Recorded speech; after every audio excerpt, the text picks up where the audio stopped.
Radyo Pilipinas. Radyo Publiko ng Bagong Pilipinas para sa Bagong Pilipino. Naghahatid ng mahahalagang balita at impormasyon na guugnay ng pamahalaan sa sambayanan. Tulay sa himpapawid ng serbisyo publiko. Radyo Pilipinas. Radyo Publiko. Ang boses ng Pangulo. Sa Iloilo, Radyo Pilipinas. 585 AM. Oras sa Radyo Pilipinas, alas 2:03 sa hapon. Mga labing ulihing nga hitabo, hibaluon, mga hangka at tubangon, mga bagay nga importante, aton ginahalungan, aton ginabantayan. Ululupod kita sa Bantay Banwa, Bantay Banwa. Ang programa na magatulong sa inyo sa labing ulihing nga balita, mga panugyan o kampanya para sa kayuhan sang tanan. Ikaw, ako, kita, Bantay Banwa.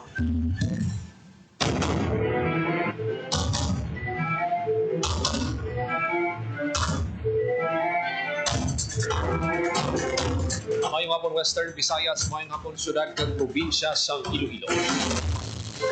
Welcome sa pagpangalagad sa programa Bantay Banwa. Biyernes nga edisyon kita, Oktubre 31 tuig 2025.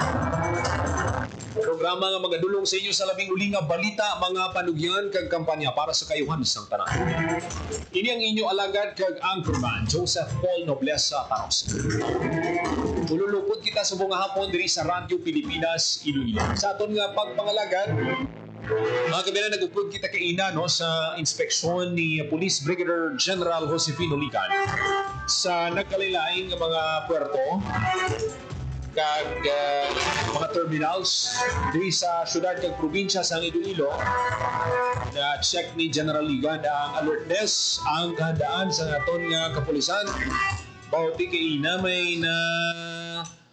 may ginpa-explain siya aga pa, siguro mga pasado alas 6:30. May ginpa-explain si General Ligan kiti ining duha ka pulis nga na-assign dito sa Parola Wharf nagpamahaw ay isang tao dito. May manangakig si General Ligan ay pangita niya lang, yung pangita niya sa matawhay. Gali na mahaw man lang ang duha ka personnel. Pero tigin patag man ni General Ligan nga puntani isa-isa lang. Nag-explain man actually ining duha nga di para sila sa pagbantay sang ESF. Pero dala naman ina sulong kay General Ligan. Hindi ta pagulaton nga magdamo ang tawo kag magbantay. Dapat ara kita all the time. Ano muna ang bal ni General Ligan no? Ginpamangkot ang party sa mga shifting. Mga 5 ka mga lugar ang gikatuan kay ina para ma-check gid kung kamusta ang sitwasyon. Pero sa nakita naton medyo gamay na lang ang mga pasahero nga nagatabok nagabiyahe. Inabangod kahapon last working day kay subong holiday nakapauli na ang kadamaan sa aton kahapon Oktubre 30. Pero sa nasiling na naton ang ining pagbantay sa aton kapulisan magasugod o kung nagsugod kahapon kag magalawig ini tubtob sa Lunes, November 3. Ang mga pulis na to no, samtang ang kadamaan sa aton magapadulong sa sementeryo, magapauli sa ilatag sa kaprobinsya aton kapulisan, magabantay sa aton. Amo na nga kung may tsimpo kamo, may makita kamo dira nga mga pulis, pasalamatan niyo sila. Pasalamatan niyo sila sa ila serbisyo, sa ila nga pagbantay, kay ang oras kuntani sa ilatag sa kapamilya, ginhatag nila ina para sa aton. Ginhatag nila ina para sa aton nga bantayan kita. Masecure ang mga sementeryo, hindi maging malinong kag matawhay ang pag-obserba sa undas. Pero ang expected gid nga bulto sa tawo was gid November 1. Kaya masami ang mugin niyang adlaw nga ginadubukan gid ang mga sementeryo. Pero ang isa ka security feature nga ginadugang no malin last year sang Police Regional Office 6 ining paggamit sa drone. Kung nadumduman sa aton mga tagpalamati last Wednesday nagatag sang 20 ka drone si PRO6 sa mga Police Provincial Office kag City Police Office, ang Iloilo City Police Office, no? Sang 20 ka drone ginpatunga-tunga nila. Pero may existing na daan nga 42, so mga 62. Ang purpose na may mata ang pulis sa kalangitan, no? Drone, palupadan ka dahil sa drone, makita ang sitwasyon. No? Kag tikon ning kaso nga may kawatan di raya nga magilinutok, makita sa drone, o te. Kapok na yun. Amo na ka importante nga makagamit sa drone ang aton nga mga PNP personnel.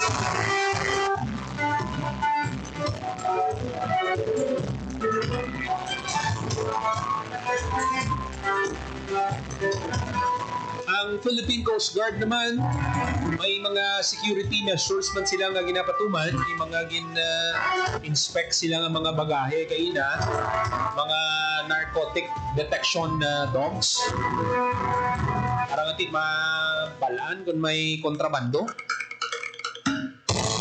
Dito kaina sa Dumangas Port, no? Abi-abi kita dito sa ilang in charge sa Dumangas Port. Migo taman sang una sa India. Subong ara na sa PPA si Sir Kenneth John Fernandez. Ito yung makita mo ang sistema, no? Pagsulod mo, ina-check. Tapos pagkasulod pag idya sa waiting area, may ido nga nag-check pagid sa bagahe.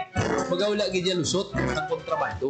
Kanami gid nga ang aton nga pag-obserba sang tigkalalag drug-free. Speaking of drug-free, kung nadumduman sang aton mga tagpalamati, umaling Wednesday, tub Thursday, kahapon, sunod-sunod ining mga ginapatigayon nila nga surprise drug test amo niyang Uplan Harabas. Kada may mga dalagko bala nga mga events para sa Semana Santa, Undas, Paskwa, gina-check nila sini ang mga drivers kung may naggamit dira sa illegal nga droga.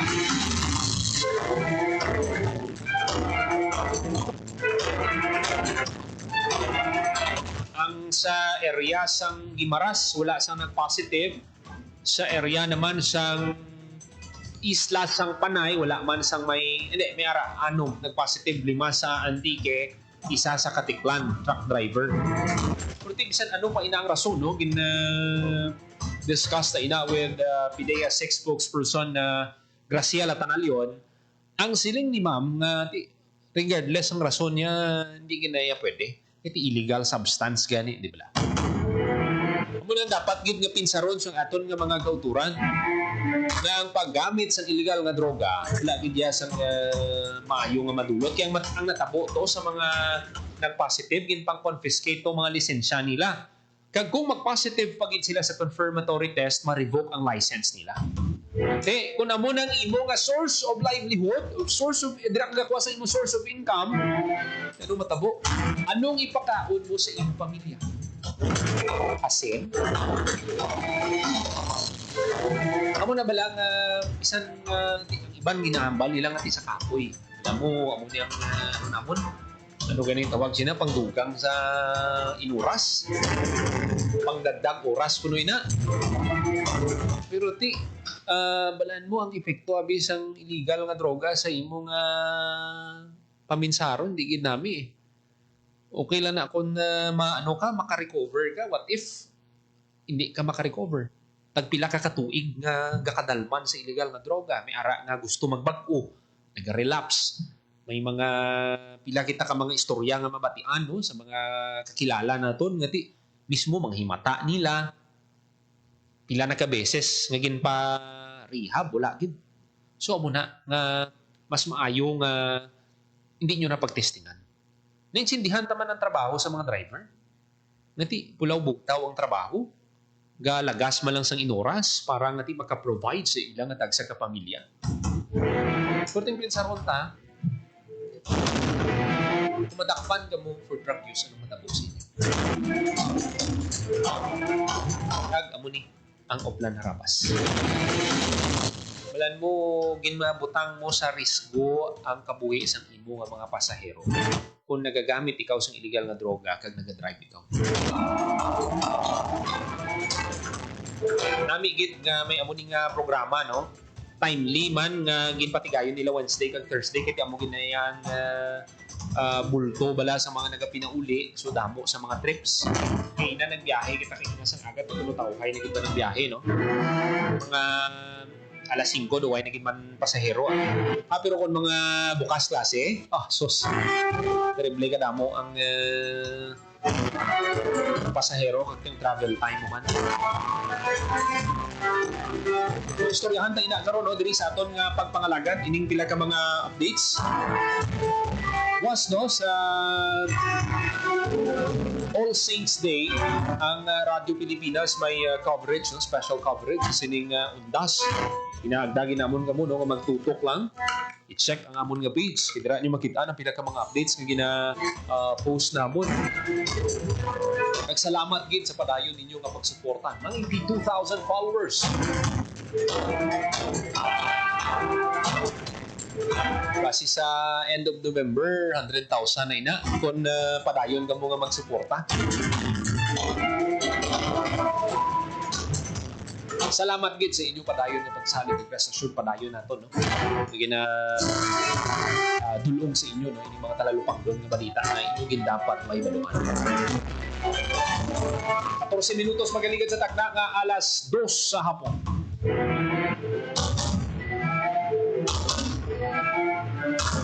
This time i-check naton ang latest update sa lakat sang panahon. May kainas ang aga, nag-ulan-ulan.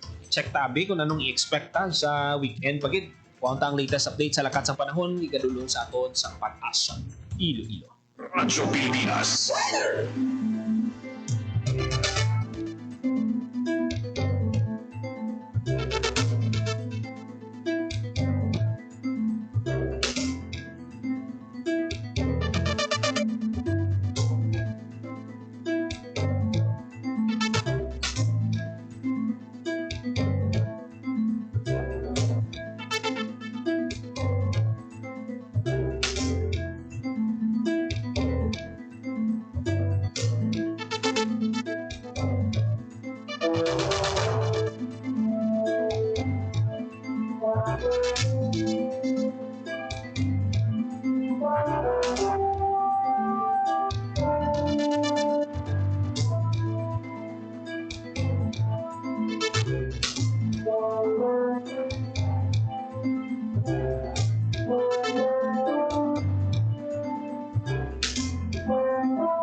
Magkaupunta sa piyak nga linya si Pag-asa weather forecaster Jeff Makiling. Sir, welcome sa Radyo Pilipinas. Maayong hapon. Yes, sir. Maayong hapon.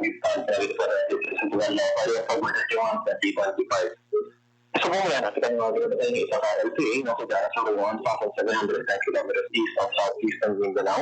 Ang ITCZ naman yung affect sa Southern Luzon, Visayas, and Mindanao. Pagkis Monson na yun, affect sa 16 Northern Luzon. Meanwhile, isa pa sa Western Visayas, magiging magandang mga kahitan, hindi na kataga ka walang pangilat kung pag-go to dati sa ITCZ. Nahihing natin ito kasalanan sa relasyon na amihan na karundan, pagpagpakat na karundan para sa kahitan sa Visayas. Maka na ipagtag sa araw na yung mga pangbalog na kondilisa ng katagatan. Pagka sa temperature na ito, 31 degrees Celsius. Pagka na nagabot ay pagpanayin nila sa aga, magkatulong din siya ay for the 58 para sa gabi. Kaya rin sa reactive sa Diligapi Station, mga kudyan makinig, salamat. Madamo nga salamat Pag-asa weather forecaster Jeff Makiling. Sumito mga gabi ng latest update sa lakat sang panahon ng gadulong sa aton sang Pag-asa Iloilo. 16 minutos magaligat sa takna nga alas 2 sa hapon. This time ipabating natin sa inyo no ang mensahe, ang assessment ni Brigadier General Josefino Ligan sa ginpatigayon nga press conference after sang inspection. Ano ba lang assessment niya? Ano ba lang iyang observation? Ano ba lang i-expect sa aton nga mga tagpalamati sa kapulisan subong nga undas? Ari si Brigadier General Josefino Ligan.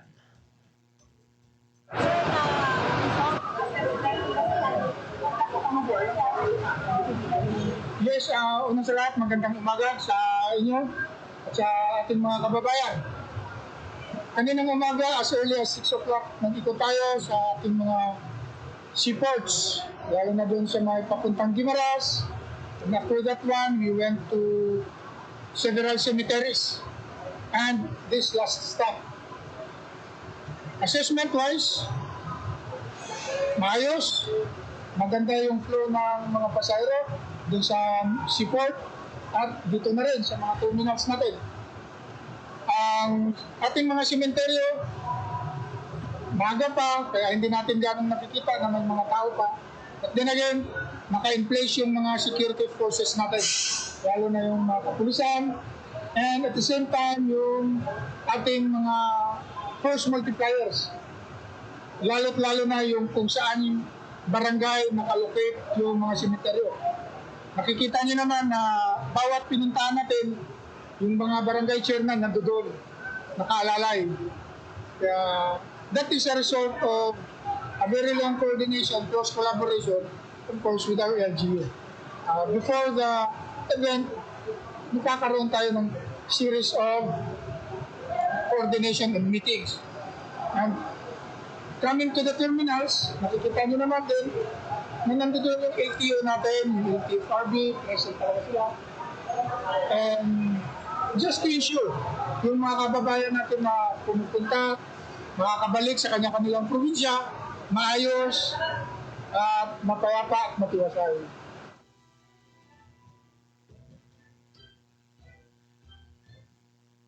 Pakaganda.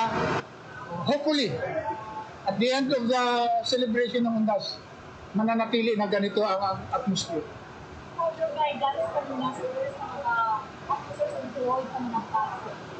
Yes, I've told them na hindi lang kayo basta dyan nakaupo. Tingnan nyo ang areas of concern nyo at marami ng tao, please facilitate yung smooth ng pasok at saka labas ng tao. Parking. Maraming tao magpa-parking, pupunta sa cemetery. Parking. Maraming tao magpa-parking, pupunta sa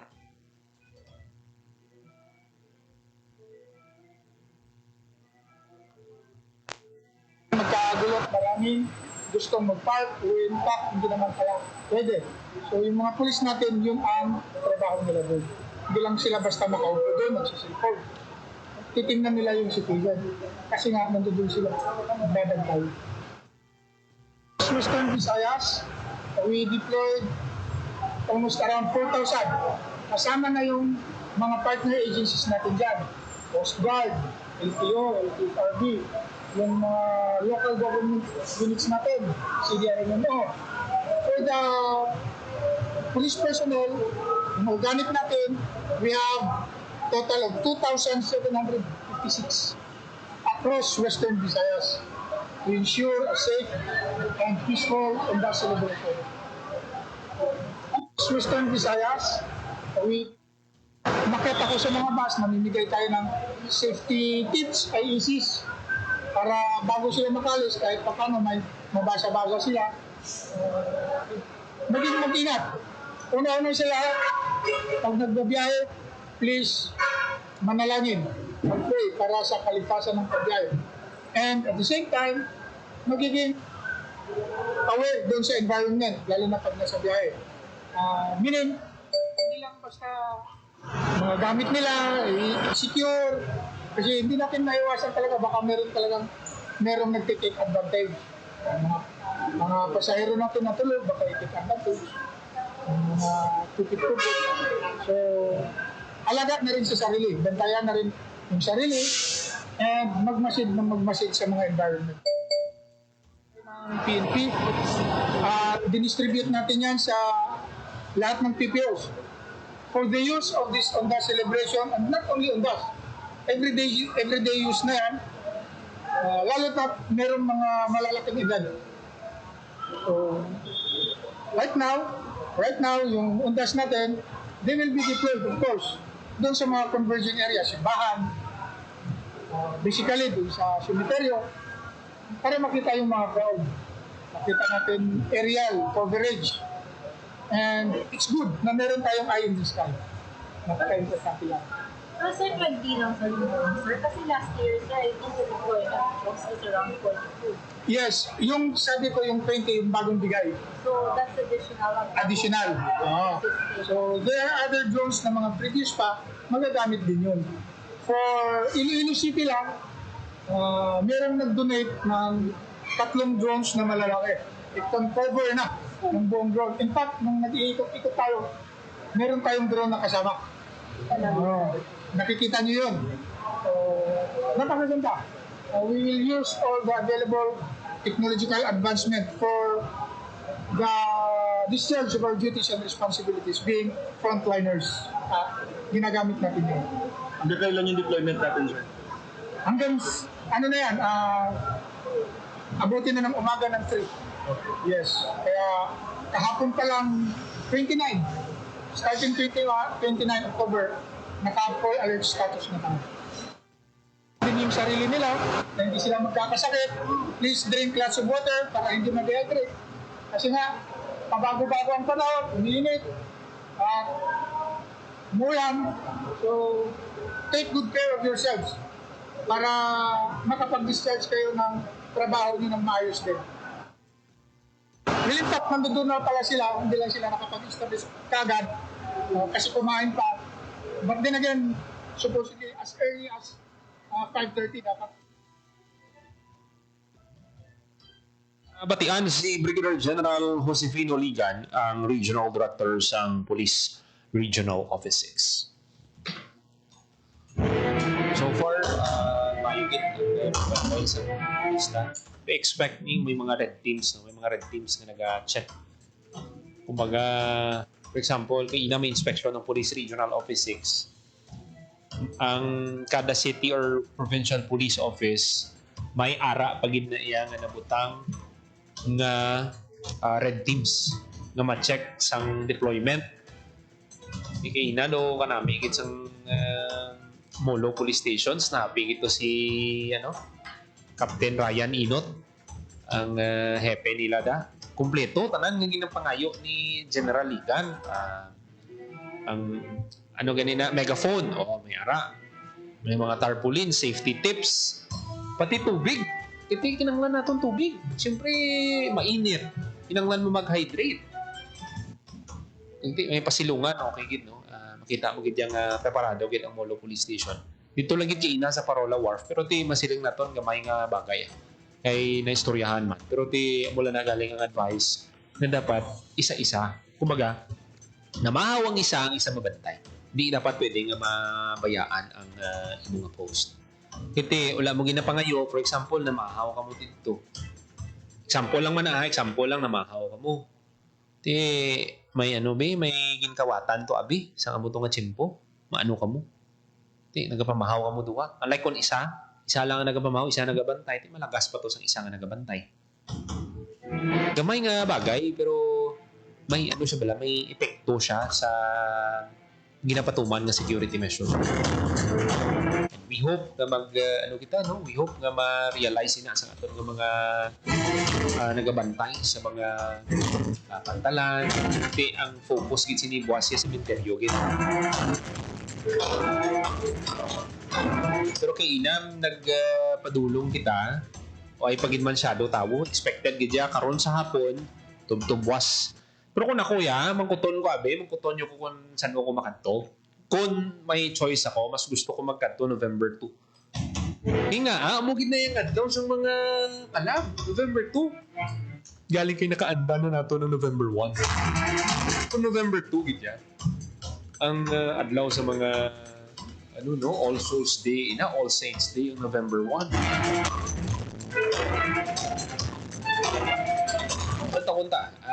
Pero ako sa tanan ng mga pinalangga ko nga nagtaliwan. Papirmi ko gina sila yung ginapangamuyuan. Lawad-laway kita kalipat. Ki ara lang na sila sa aton tagipuso. Hindi gina naton sila malipatan na sa lola ko, lolo, sa aton nga father-in-law. Pati kabig man ako nga bata. Mga mo na bala? Hindi naton sila pagkalimutan ganyan nga pangamuyuan. 27 minutos makaligat sa takna nga alas 2 sa hapon. Mga kabiyanan ng iban pagit nga mga balita patpaton naton sa masunod nga o kung sa aton nga pagbalik no diri sa aton nga pagpangalagad sa programa Bantay Manwa. Kapag napinsala ng bagyo, normal lang na panghinaan ng loob o malungkot. Ang mahalaga, ready tayong bumangon. Ikaw pa, Enoy ka. Kaya pagligtas ng bumalik sa bahay pagkatapos ng bagyo, i-check agad kung may nasira dito. Make sure na hindi basa ang mga outlet ng kuryente bago buksan ang main switch. Kung may nakita namang sira sa mga kable ng kuryente, i-report agad sa otoridad. Itapon din ang mga naipong tubig ulan para hindi ito pamahayan ng lamok. Babangon ka, di ba? Babangon. Ikaw pa. #panatag ang may alam. Maging panatag, Pilipinas. Time to celebrate kulturang Pinoy. Tradisyon, musika, sining, literatura at iba pa. Anything and everything fun and Filipino. Ito ang Pinoy Kultura. Famously known as the lead female character in the epic 19th century narrative of Jose Rizal's Noli Me Tangere, ang Maria Clara ay isang traditional dress na ginagamit ng mga Filipina. Touch Me Not may not just be the title translation of Jose Rizal's book. Pwede rin yan ang sinasabi niya sa kanyang pananamit, since the dress covers almost all of her person. It surely does. Ang Maria Clara ay may 4 na bahagi. The saya, which is a long dress, the tapis, which is a knee-long skirt, the camisa, which is a colorless camise, and the panuelo, which is a stiff scarf. Paano kaya na pinatigas yung scarves na di siya nabaluktot sa hangin? Sa pagplansya yan, gumagamit ata sila ng starch para nakatindig yung scarf all day long. And although the design of the Maria Clara has transformed through the years, in the 20th century, ang Maria Clara ay nag-evolve na to a terno. Terno, now that's what we mostly hear these days. That's the dress most, if not all, Miss Universe Philippines title holders wear during the nightgown segment in the global pageant. Good evening, my name is Gloria Diaz, Nasa Manila. Miss Philippines! Those butterfly sleeves are really a fashion statement the whole fashion world can't help mention and admire. Exactly. Pinapasikat nila yung humble pinya cloth natin, which is what most ternos are made of. And with the ever-changing times, mixed with silk and ibang materials na rin, giving the terno a modern twist na sumasama sa changing standards in fashion today. Although the Maria Clara style has changed through the years, yung imahe of the classic Maria Clara can still be seen in every terno produced. Ang trahedya naman, if you've read Noli Me Tangere, which I assume we all have had in high school, unless you were so zoned out, Maria Clara and Crisostomo Ibarra don't end up together. But that's for another cultura. It sure is. Now that's a quick look at Cultura, because our culture is cool. Yan ang Pinoy Kultura because our culture is cool. Hatid ay balita, impormasyon at sari-saring kaalaman tungkol sa sektor ng agrikultura sa ating bayan. Usapang Agrikultura kasama ang Department of Agriculture. Alamin ang mga hakbang ng administrasyon para mas mapaunlad pa ang iba't ibang industriyang agrikultural at pakinggan ang mga proyektong handog sa mamamayan upang mapalago ang kanilang mga kabuhayan. Usapang Agrikultura, Lunes hanggang Biyernes, alas 5 ng umaga, dito lang sa Radyo Pilipinas. Time to celebrate kulturang Pinoy. Tradisyon, musika, sining, literatura at iba pa. Anything and everything fun and Filipino. Ito ang Pinoy Kultura. One of the fondest memories I have as a kid is riding the jeepney. It made me feel like a king. Dahil ito ang King of the Road. The jeepney or jeep is a cultural symbol that has transported us to school, the office, sa mall, at sa iyong first date. Mura, makulay, at mabilis. Yan ang ating jeep. Maaari bang umusog-usog ng konti? Sakay na! Yan ang Pinoy Kultura because our culture is cool. Time to celebrate kulturang Pinoy. Tradisyon, musika, sining, literatura at iba pa. Anything and everything fun and Filipino. Ito ang Pinoy Kultura. Known to tourists as hanging rice, Puso is rice cooked in woven palm leaves and seen mostly hanging in food stalls, kaya tinawag na hanging rice. It is sold along with barbecue, lechon, ginabot, and the likes in Cebu. Ang puso ay isang iconic street food sa Cebu. Great to take on a picnic or pag nagbi-beach or kahit saan kapag nagutom. No need for utensils or plates, just grab a bunch of hanging rice and some barbecue and you can eat anywhere, even without a table. Busog na, biodegradable pa. So don't forget to have some when you visit the Queen City of the South. Yan ang Pinoy kultura because our culture is cool.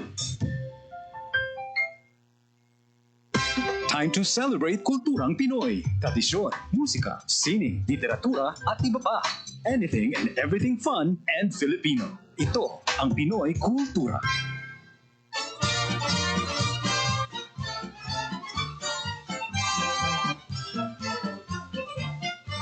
A blessing of safe voyage and a chance to cool off, pinagmamalaki ng kanta ang Antipolo, named after tipolo or breadfruit, prolific in the area. The city prides itself as the pilgrimage capital of the Philippines. Two of its more popular attractions are the historical church of the Nuestra Señora de la Paz y Buen Viaje and its summer popular waterfalls, ang Hinulugang Taktak. The Franciscan missionaries built the church in 1578 and the Jesuits administered it in 1591. Thousands traveled to pray to Our Lady of Peace and Good Voyage, brought in from Mexico in 1626 and enshrined in the cathedral. A favorite tradition is trekking to the shrine on Good Friday Eve and May 1st. Another tradition is having new cars blessed at the church. Many believe it will ensure the safety of the car and its passengers. OFWs also pray for success abroad. Pagkatapos ng pagpapala sa misa ay ang inaabangan ng mga bata, ang pagligo sa sikat na Hinulugang Taktak, described playfully in its song. It was first opened in July 1952, became a national park in September 1990, and a protected landscape in November 2000. In 2002, it had to be rehabbed because of water pollution. In February 2020, Hinulugang Taktak reopened, together with unique recreational installations for wall climbing, hanging bridges, and a spider web platform. And don't forget, before you leave, ang pasalubong. Sikat sa lugar ang suman at mangga, but you can also bring home antipolo in a jar, like cocoa jam, latik, kalamay, or adobong kasoy. So, no time to waste. Get into the culture, enjoy a blessing, and have some fun. Tayo na! Yan ang Pinoy kultura because our culture is cool. Time to celebrate kulturang Pinoy. Tradisyon, musika, sining, literatura at iba pa. Anything and everything fun and Filipino. Ito ang Pinoy kultura. Isa sa mga napakagandang alaala nung bata pa ako was visiting Luneta, running around the well-manicured park, staring up at the Rizal Monument, wondering sino kaya siya at bakit may memorial siya. Yung higanteng relo. Aba, I made sure to pull my parents so I could stare at the flora clock. I couldn't even read the time then pero tuwang-tuwa pa din ako. At eto ang mas nakakatuwa sa Luneta, we didn't really need money to enjoy the park. It was for free. Namamasyal pa sa Luneta nang wala. Yan ang Pinoy kultura because our culture is cool. Time to celebrate kulturang Pinoy. Tradisyon, musika, sining. Mata ng bagyo. Kaya sa tuwing hinahagupit tayo ng bagyo, tandaan ang listen, lock, and leave. Listen, makinig sa balita tungkol sa direksyon at lokasyon ng bagyo. Tutok na sa mga news report sa radyo, sa TV at social media para malaman kung ano ang wind signal sa inyong lugar. Abangan din ang payo ng inyong LGU. Next, lock. Isara mga pinto, bintana, cabinet at main switch ng inyong bahay bago lumikas o pumunta sa evacuation center. Finally, leave. Lumikas ng mahinahon. Huwag ipagtulakan ang sarili kasi may taong nag-aantay sa iyo sa evacuation. Kaya laging tandaan, listen, lock, and leave. #panatag ang may alam. Maging malatag Pilipinas.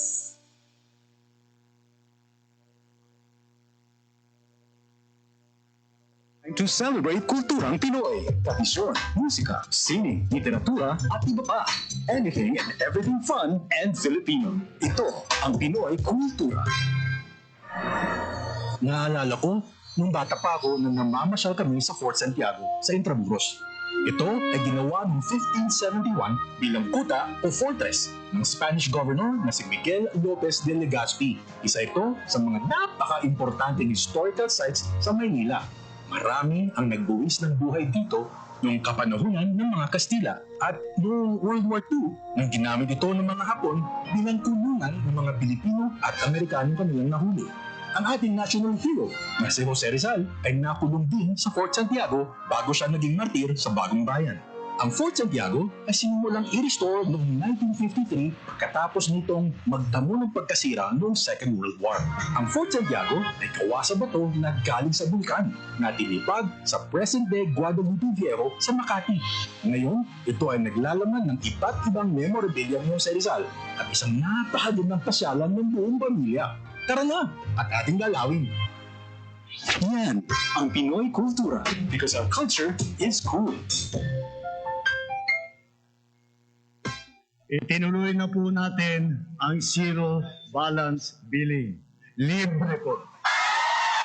Ibig sabihin, ang serbisyo sa basic accommodation sa ating mga DOH na ospital, wala nang babayaran ang pasyente. Po, ang dami pong challenge, hindi po namin alam kung saan namin kukunin, ganon, nag-iisip kung paano namin mababayaran. Siyempre po, masayang masaya, super saya po dahil na zero billing po kami. Po, malaking ano po talaga, malaking tulong po.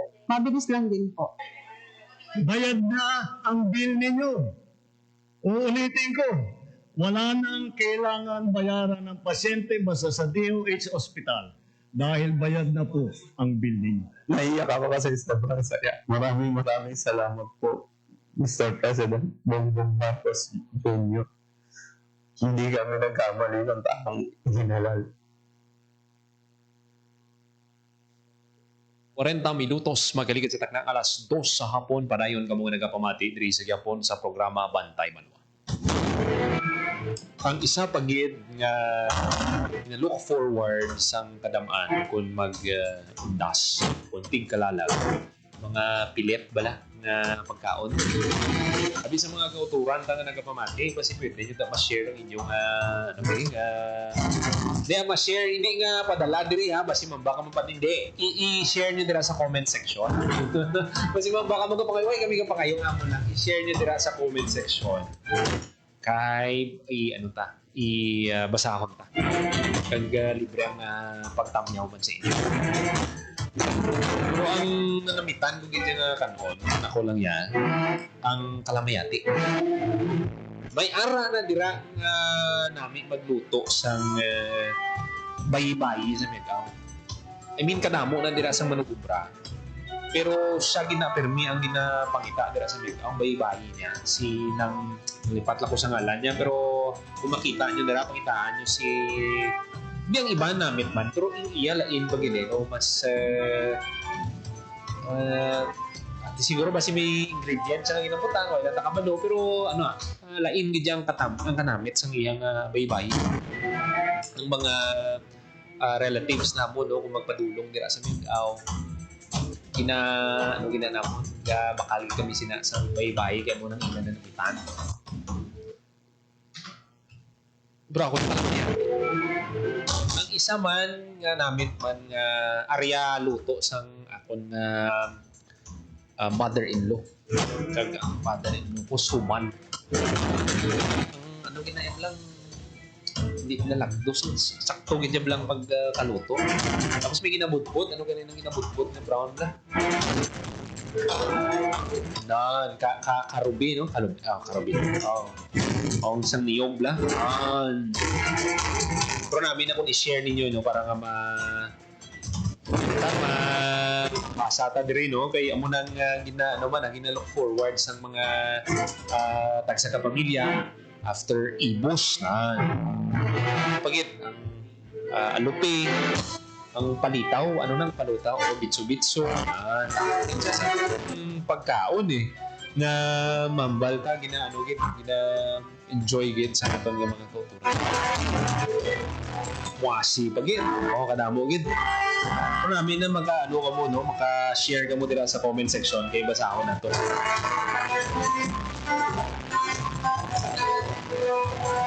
Si Migota Austin Montaño nagatutok sa aton nga pagpangalagad sa Leyte. Igo anong inyo da nga handa sa Tigalalag kasi pwede mo ma-share sa aton mga kauturan na nagapamati. Pwede mo da message mo da maka-comment. Tamo man sa nagatutok sa aton subong sa aton nga pagpangalagad si Ma'am Angela Nipukpan Bode, Raquel Saligan, Vilma Alonso, Joy MRZ, Jobert Malones. Thank you gid sa pagtutok diri sa Radyo Pilipinas. Pero dapat mahibaluan man sa aton nga mga kauturan kung ano ang bawal nga dalhon. Kaya ang mga bladed weapon, ang mga mga pa-music dira nga tama kagahod bala nga makaisturbo sa iba. Respetuhon tang iba hindi niya gusto sa iba niya nga magahod. Ang iba niya nagapangamuyo hindi nila gusto sa mga magahod dira nga mga instrumento. Pagti pwede man na yung banding ka mo pero way lang iya ginahod nga sobra-sobra. Ang makahulubog nga ilimnon, I suggest after nyo bisita dira dito kami sa balay nito. Pero galing iba niya naga-overnight overnight gid sila dira gid sila gatulog. Ila man na yang nakaandan respetuhon ta.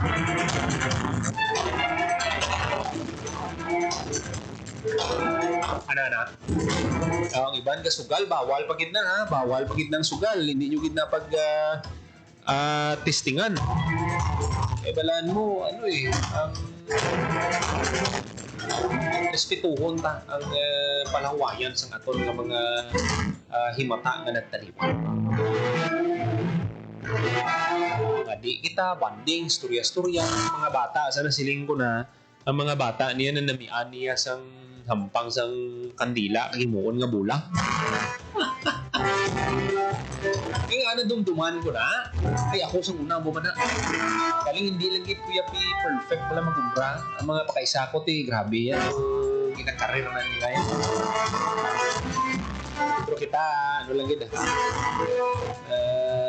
lantaw pero ang isa gid ka hindi ko malipatan eksperyensya sa una sa Tigkalalag. Ambot kung may kung may explanation niya para sa aton nga mga kauturan. Siguro ang ka-curious mo bala ang kandila sa iban. May kandila hindi kay duwabing pansyon dito sa Lambunaw. Usually dito kami nagatigkalalag sa family sa akon nga before kami magkadto sa Lambunaw, nagakadto na kami nga daan sa mga himatay namon sa Miagao. After sina pa Lambunaw. Ang nadumduman ko sa una, pila ko to 6-7 years old. Halin sa pansyon ni lola ko, sa Musileo. Nagkuha ko sa likod, sa mga punta-punta pa, may kandila dito nga nagasiga. Ginkuha ko ang kandila sa likod.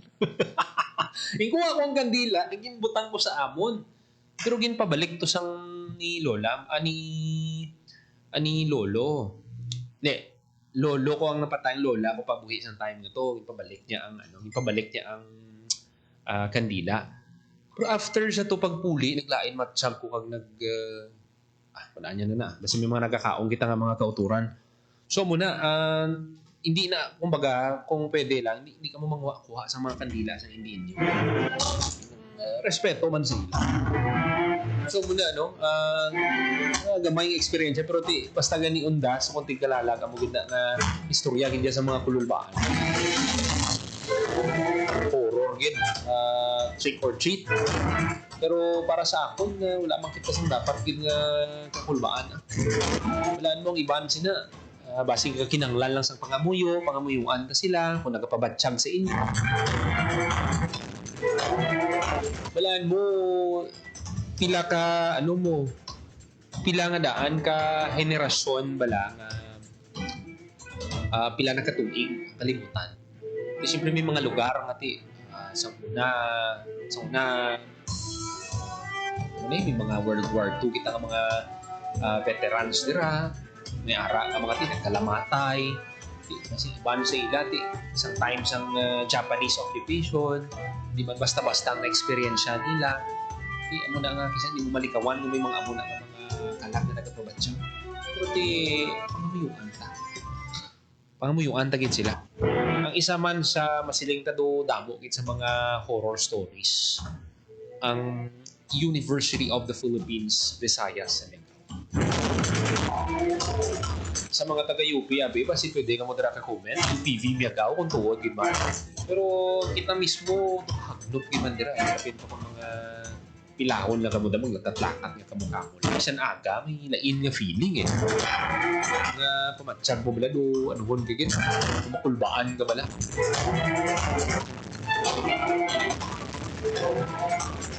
Do, ano bala do kapal ni pusang kalawasan mo na. Pinto ko magabihan ka. Ay ara na sa mga experience sa infirmary, meron sa library, sa UP. So ako pasalamat lang ko doon ay ko may na-experience ka mga puso.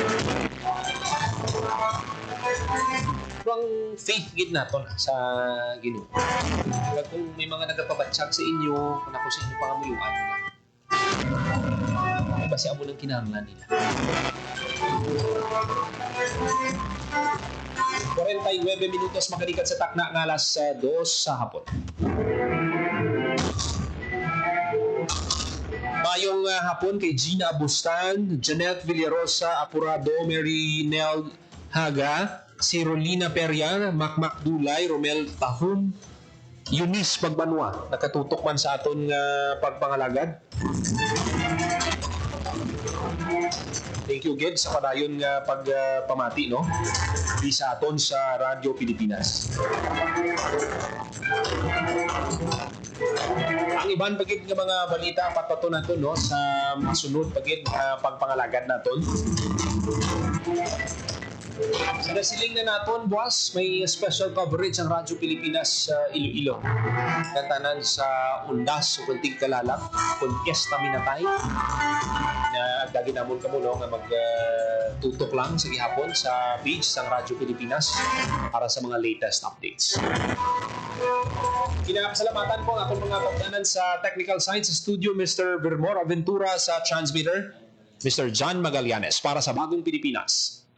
Joseph Paul Noblesa Tarosa, Radyo Pilipinas, Radyo Publiko. Inyo na batikan ang mga labing using nga kasayura. Bulag, ublag, tugtog sa masunod naton nga pagtulog danay sa Bantay Banwa.